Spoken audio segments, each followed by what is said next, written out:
Good morning student. आज हम हमारी ग्रामर बुक का फर्स्ट चैप्टर भाषा पढ़ेंगे। भाषा क्या होती है, भाषा का जन्म कैसे हुआ, भाषा के कितने भेद हैं, हमारी राष्ट्रभाषा क्या है, राजभाषा क्या है, मातृभाषा क्या है, ये सब हम पढ़ेंगे। सबसे पहले मैं आपको बता देना चाहती हूँ कि भाषा क्या होती है। भाषा जो है वो हमारे मन के भावों को प्रकट करती है, जो हम सोचते हैं और वो हम दूसरों को बोलते हैं, और जो उसकी भाषा मानव के मुख से निकली हुई वह ध्वनियाँ हैं जो अपनी बात दूसरों तक पहुँचाते हैं, अपनी बात को दूसरों तक पहुंचाते हैं। जैसे आप सपोज करके देखो कि अगर भाषा ना होती तो हम अपने विचारों को कैसे प्रकट करते और दूसरों के विचारों को हम कैसे सुनते, हमें कैसे पता लगता कि सामने वाला क्या कहना चाहता है। तो भाषा जो है हमारे जीवन में बहुत ही इम्पोर्टेंट है, बहुत ही महत्वपूर्ण है। भाषा वह साधन है, भाषा क्या है, भाषा वह साधन है जिसके द्वारा हम अपने विचारों को, अपने मन के भावों को, अपने मन के विचारों को बोलकर, लिखकर दूसरों के सामने प्रकट करते हैं और दूसरों के विचारों और भावों को ग्रहण करते हैं। उससे हम ग्रहण कैसे कर सकते हैं, या तो सामने वाला बोलकर बता रहा है, हम सुन रहे हैं, या वो लिख कर दे रहा है तो हम उसको पढ़कर ग्रहण करते हैं, उसे भाषा कहते हैं। मोटी मोटी बात हम ये कह सकते हैं कि भाषा जो है वो विचारों का आदान प्रदान है। हम किसी को अपनी बात को सुनाते हैं, हम उसकी बात को सुनते हैं, तो वो क्या है, भाषा जो है विचारों का आदान प्रदान है, मन के भावों का। भाषा जो है मन के भावों का आदान प्रदान है। मोटे मोटी बात यही है आप यहाँ से। लेकिन आपको एक बात और ध्यान रखना है, भाषा जो है वो सार्थक होनी चाहिए, उसका अर्थ होना चाहिए। ऐसा नहीं है कि आपने कहा जैसे कमल खिला है, आपको बिल्कुल लाइन सार्थक है, आपने खिला कमल है तो उसका कोई अर्थ नहीं होगा, तो वो भाषा नहीं कहलाएगी। भाषा के भेद, भाषा के दो भेद हैं। कौन कौन से? सबसे पहले मौखिक भाषा और लिखित भाषा। मौखिक भाषा क्या होती है? मौखिक भाषा वह भाषा होती है जो हम अपने मन के भावों को दूसरों तक बोल कर पहुँचा। जैसे आपने कविता सुनाई, बोला, आपने अपने मन के भाव कुछ भी बोला, तो ये मौखिक भाषा कहलाती है। और लिखित भाषा क्या होती है? जो लिखित भाषा वह भाषा होती है जो कि हम लिखकर दूसरों तक अपने मन के भावों को प्रकट करते हैं, दूसरों को अपने मन के भावों को प्रकट करते हैं लिखकर।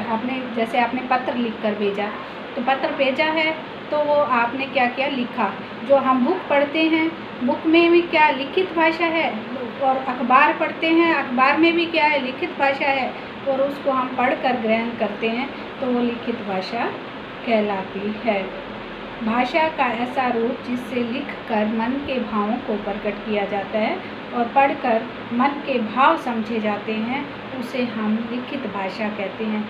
लिखित भाषा का जो है, आपको पता है, मौखिक भाषा जो है वो अधिकतर ज़्यादा लोग जो अनपढ़ हैं और ये है मौखिक भाषा अधिकतर प्रकट की जाती है। मौखिक भाषा जो है जो अनपढ़ लोग भी यूज़ करते हैं, लेकिन लिखित भाषा जो है वो उसके भी अलग से महत्व है। लिखित भाषा क्या होती है? लिखित भाषा जिससे हम अपने लिखे हुए रूप हो, जैसे हमारे पास आज हिस्ट्री है, इतिहास है, इतिहास हम कैसे जानते हैं? वो लिखा हुआ है। हम बुक में कैसे पढ़ रहे हैं? लिखा हुआ है। तो ये जो है, जो इसके जो महत्व हैं, भाषा, लिखित भाषा के बहुत महत्व हैं। कि ये क्या होता है, एक तो भाषा का इससे सुरक्षित रखा जाता है। जैसे आज जो घटनाएं घट रही हैं उसको लिख कर रखा गया, तो आने वाले समय में ये हम पढ़ कर ही उसको जान पाएंगे। और यह भाषा को मानवता प्रदान करता है। लिखित रूप भाषा का स्थायी रूप होता है। मौखिक तो आपने जो बोला उसी समय बोला, सामने वाले ने सुना और उसका जवाब दिया, वो तो ख़त्म। लिखित भाषा जो हमने पत्र लिखा, आप उसको रख भी सकते हैं, उसको दिखा भी सकते हैं, प्रूफ भी होता है। तो इस तरह से ज्ञान विज्ञान की अगली पीढ़ी के लिए भी सुरक्षित रखा जाता है। तो लिखित भाषा के अपने ही महत्व हैं। फिर है हमारी मातृभाषा और राष्ट्रभाषा। मातृभाषा क्या होती है? जो हम अपने घर से सीखते हैं, घर से, जैसे माँ से सीखते हैं, घर परिवार से सीखते हैं, वो हमारी मातृभाषा आती है। और राष्ट्रभाषा क्या होती है? जो पूरे राष्ट्र में बोली जाती है, जो उसे हम राष्ट्रभाषा कहते हैं। जैसे आप किसी पंजाबी परिवार में पैदा होते हैं तो आप पंजाबी बोलते हैं, तो वो हमारी मातृभाषा है। हरियाणा में पैदा हुए हैं तो आपकी हरियाणवी है जो मातृभाषा है। अंग्रेज़ है, तेलुगु है तो तेलुगु है तो वो तेलुगु भाषा बोलेगा, तो उसकी क्या होगी? मातृभाषा।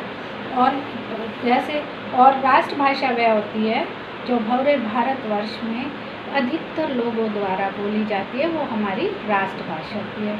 मातृभाषा और राष्ट्रभाषा में अंतर है। मातृभाषा जो हम अपने घर परिवार से सीखते हैं, और जो जैसे हरियाणा वाले बच्चे क्या हरियाणवी बोलते हैं अपने घर पे, पंजाब के बच्चे पंजाबी बोलते हैं। तो ये हमारी जो है मातृभाषा जो हम अपनी माँ से सीखते हैं सबसे पहले।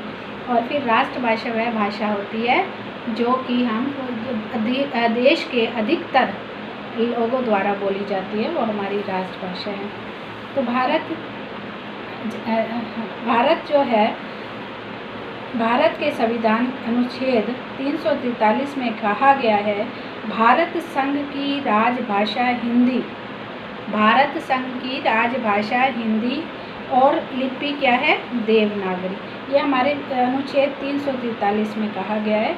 तो हमारी जो राष्ट्रभाषा है वो हमारी क्या है? हिंदी है। फिर हिंदी का महत्व क्या है? हिंदी का महत्व क्या है? हिंदी भारतीय आर्य भाषा परिवार की भाषा है।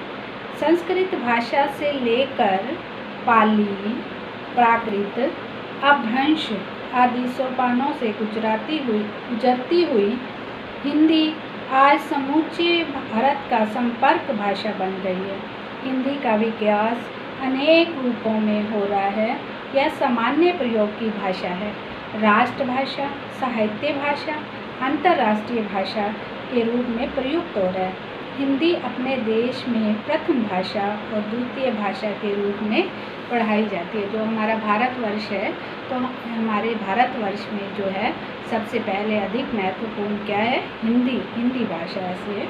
हिंदी का क्षेत्र क्या होता है? क्षेत्र जो हमारे देश में, जो अधिकतर देशों में आपको पता होगा कि हिंदी की भाषा जो है पढ़ाई जाती है।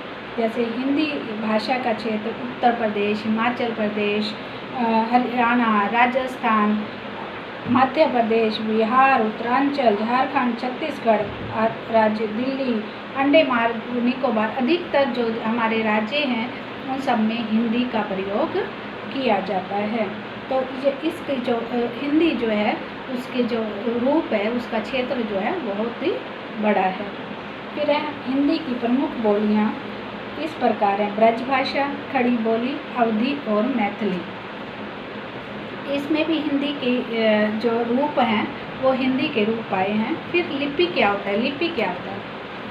देखिए, लिपि जो है किसी भाषा के लिखने की विधि को लिपि कहते हैं। भाषा के लिखने की विधि को लिपि कहते हैं।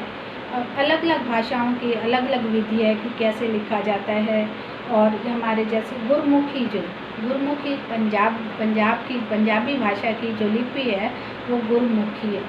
गुरमुखी आप पंजाबी में लिखते हैं। हिंदी, संस्कृति, मराठी, गुजराती, नेपाली आदि भाषाओं की लिपि जो है देवनागरी है। अंग्रेजी की जो लिपि है रोमन है।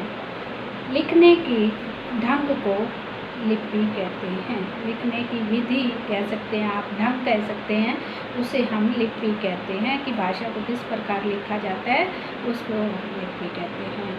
तो देवनागरी जो है, देवनागरी हमारी हिंदी भाषा की लिपि है। मराठी, गुजराती, नेपाली, संस्कृत, हिंदी और इन सभी की जो लिपि है वो देवनागरी है। फिर देवनागरी लिपि का विकास जो है ब्राह्मणी लिपि से हुआ है। ये बाईं से दाईं ओर लिखी जाती है।